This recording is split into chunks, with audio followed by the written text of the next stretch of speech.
अब बात आती है पाठ्यक्रम की। वैदिक कालीन शिक्षा का जो पाठ्यक्रम था वो संस्कृत भाषा में होता था, जो माध्यम था वो संस्कृत भाषा था। इसमें दो प्रकार की पाठ्यचर्या होती थी, अपरा और परा। अपरा यानी भौतिक भौतिक पाठ्यचर्या। इसके अंतर्गत भाषा, व्याकरण, अंकशास्त्र, कृषि, पशुपालन, कौशल, अर्थशास्त्र, राजनीतिशास्त्र, भूगर्भ शास्त्र, प्राणी शास्त्र, तर्कशास्त्र, ज्योति विज्ञान, आयुर्विज्ञान, सैनिक शिक्षा, इन सब का अध्ययन किया जाता है। यानी भौतिक क्रियाएं, यानी भौतिक शिक्षा जितनी भी हैं वो अपरा पाठ्यचर्या के अंतर्गत आती थी। और दूसरी पाठ्यचर्या होती थी परा। परा यानी आध्यात्मिक आध्यात्मिक पाठ्यचर्या।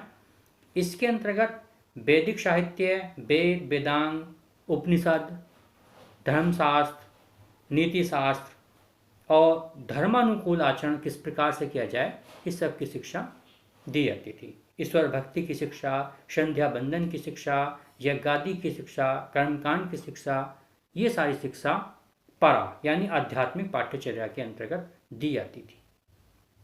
अब बात आती है शिक्षण विधियां। वैदिक काल में जो शिक्षा दी जाती थी सामान्यतः वो मौखिक शिक्षा थी, यानी मौखिक रूप में शिक्षा दी जाती थी। और शिक्षण प्रायः प्रश्नोत्तर, शंका समाधान, वाद विवाद या व्याख्यान द्वारा होता था।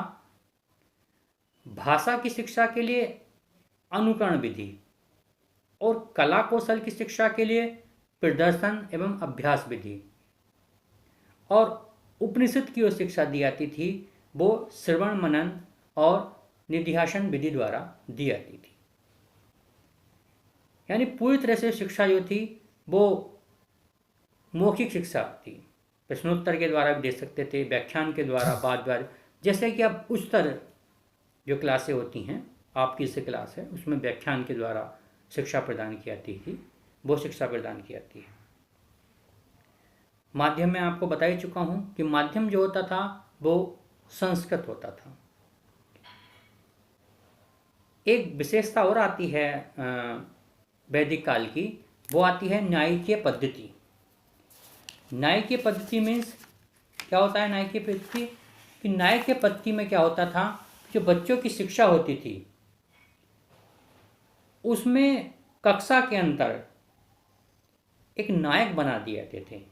ये प्रमुख रूप से उत्तर वैदिक काल में इसका ज़्यादा मतलब बोलबाला रहा। कक्षा के अंदर ही छात्र को एक नायक बना दिया जाता था, जैसे आज का मॉनिटर बना दिए जाते हैं, कक्षा नायक बना दिए जाते हैं, इस प्रकार से बना दिए जाते थे।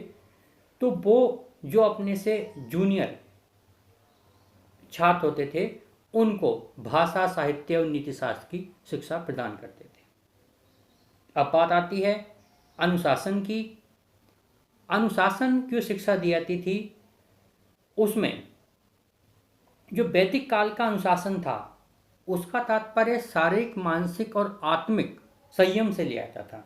यानी दंड नहीं बल्कि संयम।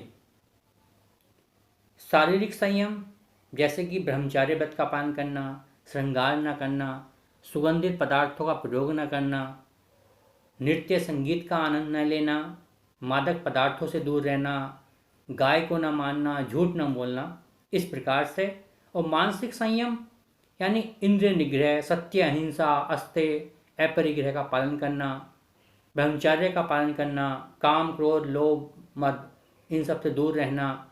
आत्मिक संयम यानी आत्मा के स्वरूप को पहचानना, सब में समान भाव रखना, सबके कल्याण के लिए कार्य करना, ये कहलाता है आत्मिक संयम।